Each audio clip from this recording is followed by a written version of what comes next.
రీసెంట్గా నిస్సార్ చాలా న్యూస్లో ఉంది. NASA ISRO synthetic aperture radar.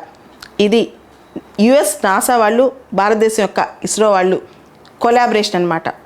India US civilian space కొలాబరేషన్లో ఇది హైయెస్ట్ కొలాబరేషన్ అని మనం చెప్పొచ్చు. అదే NISAR, NASA ISRO synthetic aperture radar. రీసెంట్గా ఈ నిస్సర్ను US air force C-17 aircraft మన బెంగళూరు దగ్గరికి తీసుకొచ్చిందనమాట. దాంతో ఇది చాలా న్యూస్లోకి వచ్చింది. ముఖ్యంగా నిస్సర్ అనేది ఒక లో ఎర్త్ ఆర్బిట్ అబ్జర్వేటరీ. ఇంకా సింపుల్గా చెప్పాలంటే ఒక శాటిలైట్ రాడార్, ఒక రాడార్ శాటిలైట్ అని చెప్పొచ్చు అనమాట. ఇది మొత్తం ఎంటైర్ గ్లోబ్ని 12 డేస్లో కవర్ చేయగల శక్తి ఉన్న ఒక రాడార్. ఇది 2024లో మన సతీష్ ధావన్ స్పేస్ సెంటర్ శ్రీహరికోట నుంచి దీన్ని లాంచ్ చేయబోతున్నారనమాట. లాంచ్ చేసి తీసుకెళ్ళి నియర్ పోలార్ ఆర్బిట్ దగ్గర పెట్టబోతున్నారంట. అసలు నిస్సార్ అనేది very important synthetic aperture radar. దీనిలో 2 రాడార్ ఫ్రీక్వెన్సీస్ ఉంటాయి, 2 డిఫరెంట్ ఫ్రీక్వెన్సీస్. ఒకటి ఎల్ బ్యాండ్, రెండోది ఎస్ బ్యాండ్. సో చిన్న ఎత్తులో జరిగే చిన్న చేంజెస్ కూడా కనిపెడతారు. మైన్యూట్ చేంజెస్ చాలా అక్యురేట్గా కనిపెట్టగలరంట ఈ రాడార్ ద్వారా. అంతేకాదు క్లౌడ్స్ ఉన్నా కానీ మనకి హై రెజల్యూషన్ పిక్చర్స్ వస్తాయంట. చాలా అద్భుతమైన పిక్చర్స్ అనమాట. అంటే ఈవెన్ చిన్న సెంటీమీటర్ పరిధిలో ఉన్న పిక్చర్స్ కూడా హై రెజల్యూషన్ పిక్చర్స్ తీసే శక్తి దీనికి ఉంటుంది అనమాట. ఈ L band, yes band 2 frequencies ఉంటాయని చెప్పా కదా. ఎల్ బ్యాండ్ ఏమో నాసా వాళ్ళు ప్రొవైడ్ చేస్తున్నారు, ఎస్ బ్యాండ్ ఏమో ఇస్రో వాళ్ళు ప్రొవైడ్ చేస్తున్నారు. ఎల్ బ్యాండ్కి సంబంధించి నాసా వాళ్ళు వాళ్ళ GPS, high capacity solid state recorder, ఒక సాలిడ్ స్టేట్ రికార్డర్ డేటాని స్టోర్ చేయడం కోసం, పేలోడ్ డేటాని స్టోర్ చేయడం కోసం ఇదంతా కూడా చేస్తున్నారనమాట. ఇస్రో వాళ్ళు ఎస్ బ్యాండ్ ప్రొవైడ్ చేస్తున్నారు. ఇది ఇస్రో వాళ్ళు ఎస్ బ్యాండ్ ప్రొవైడ్ చేయడమే కాకుండా GSLV లాంచ్ వెహికల్ ద్వారా దీన్ని లాంచ్ చేయబోతున్నారంట, జియోసింక్రనస్ శాటిలైట్ లాంచ్ వెహికల్ ద్వారా. సో ఓవరాల్గా ఈ శాటిలైట్, రాడార్ శాటిలైట్ నిస్సార్ ఒక బరువు 2800 కిలోగ్రామ్స్ ఉంటుందంట. సో దీంతో పాటు రకరకాల ఇన్స్ట్రుమెంట్స్, ఇది dual frequency imaging radar satellite. అంటే ఎల్ బ్యాండ్, ఎస్ బ్యాండ్ 2 ఉంటాయి కాబట్టి దీన్ని dual frequency imaging radar satellite అంటారు. సో దీనిలో 39 ఫూట్ స్టేషనరీ యాంటీనా రిఫ్లెక్టర్ ఉంటుందంట. 39 అడుగుల స్టేషనరీ యాంటీనా రిఫ్లెక్టర్ ఉంటుంది. ఆ రిఫ్లెక్టర్ మొత్తం గోల్డ్ ప్లేటెడ్ వైర్ మెస్తో ఉంటుందంట. దీంతో రాడార్ సిగ్నల్స్ ఈజీగా క్యాచ్ చేయడానికి. దాంతోపాటు హై రెజల్యూషన్ కెమెరా. దీనిలో క్లౌడ్స్ ఉన్న ఈ కెమెరాలోంచి పిక్చర్స్ తీయొచ్చు. డే అండ్ నైట్ డేటాను కలెక్ట్ చేయొచ్చు అంట.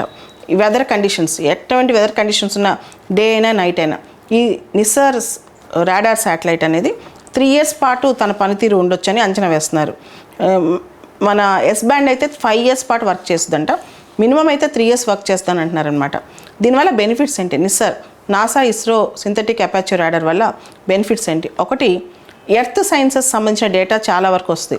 అంటే న్యాచురల్ హజార్డ్స్ కానీ, ఎర్త్ సర్ఫేస్, ఈ భాగం మీద సర్ఫేస్ స్టడీస్ కానీ, ఎకోసిస్టమ్ డిస్టర్బెన్సెస్ కానీ, ఎర్త్క్వేక్ ప్రిడిక్షన్, మన టర్కీలో పెద్ద ఎర్త్క్వేక్ వచ్చింది, అలాంటివి మన దేశంలో వస్తే మన ప్రిడిక్షన్స్ కానీ ఇవన్నీ కూడా చేసుకోవచ్చు అనమాట.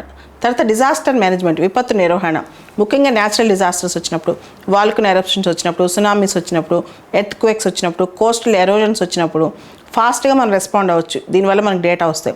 తర్వాత వ్యవసాయ రంగంలో, అగ్రికల్చర్లో కూడా ఇది చాలా ఇంపార్టెంట్. క్రాప్ గ్రోత్ సంబంధించి, సాయిల్ మాయిశ్చర్కి సంబంధించి, ల్యాండ్ యూజ్కి సంబంధించి చాలా డేటా మనం త్వరితగతిగా వస్తుంది అనమాట. తర్వాత ఇన్ఫ్రాస్ట్రక్చర్ మానిటరింగ్, నిస్సార్ ద్వారా ఇన్ఫ్రాస్ట్రక్చర్ మానిటరింగ్ కూడా చేయొచ్చు అనమాట. ఆయిల్ స్పిల్స్, ఎక్కడైనా సముద్రంలో ఆయిల్ స్పిల్స్ పడిపోయినా, అంటే ఏదైనా సముద్రంలో వచ్చే నౌకల్లో ఆయిల్ స్పిల్ అయిపోయినా, తర్వాత అర్బనైజేషన్, పట్టణీకరణకు సంబంధించిన డేటా, ఫారెస్టేషన్, డిఫారెస్టేషన్కి సంబంధించిన డేటా, ఇవన్నీ కూడా నిస్సార్ ద్వారా మనం సేకరించవచ్చు. తర్వాత క్లైమేట్ చేంజ్, వాతావరణ మార్పుకు సంబంధించి, గ్లేషియర్స్ మెల్ట్ అయిపోతున్నా, సీ లెవెల్లో రైజ్ అవుతున్నా సరే, అండ్ కార్బన్ స్టోరేజ్ సంబంధించిన డేటా, ఇట్లా చాలా డేటా ఈ రాడార్ ద్వారా మనం పసిగట్టవచ్చు అనమాట. సో దీనివల్ల మల్టిపుల్ యూజెస్. ఇది ఒక ఎర్త్ అబ్జర్వేషన్ శాటిలైట్, దీనివల్ల మనకు మల్టిపుల్ యూజెస్ ఉన్నాయి. ఎర్త్ సైన్సెస్లో కానీ, వ్యవసాయ రంగంలో కానీ, విపత్తు నిర్వహణలో కానీ, తర్వాత వాతావరణ మార్పు సంబంధించి కానీ, తర్వాత మౌలిక వసతులు, ఇన్ఫ్రాస్ట్రక్చర్ మానిటరింగ్లో కానీ, ఇలా రకరకాల అడ్వాంటేజెస్ ఉన్నాయన్నమాట. ఓవరాల్గా ఇది ఇస్రో నాసా కొలాబరేషన్లో ఒక పీక్ పాయింట్ అని చెప్పొచ్చు. ముఖ్యంగా సివిలియన్ స్పేస్ కొలాబరేషన్లో నిస్సార్కి సంబంధించి నాసా ఇస్రో కొలాబరేషన్ 2014లోనే మొదలైంది. అసలు ఈ సింథటిక్ అపర్చర్ రాడార్ అంటే మామూలు రాడార్స్లో ప్లెయిన్ ఇమేజెస్, పిక్చర్స్ వస్తుంటాయి. సింథటిక్ అపర్చర్ రాడార్లో 2D, 3D స్టైల్లో images pictures high resolution pictures వస్తాయన్నమాట. ఈ సింథటిక్ అపర్చర్ రాడార్స్ శాటిలైట్స్ పైనుంచి కానీ ఏదైనా మూవింగ్ ఆబ్జెక్ట్ పైనుంచి కానీ దీన్ని మనం పంపించి ఫొటోస్ తీసుకోవచ్చు. అయితే ప్రస్తుతం మనం దీన్ని నిస్సర్ ఈ నాసా ఇస్రో సింథటిక్ అపర్చర్ రాడార్ని శాటిలైట్ రాడార్గా మనం లాంచ్ చేస్తున్నాం 2024లో శ్రీహరికోట నుంచి.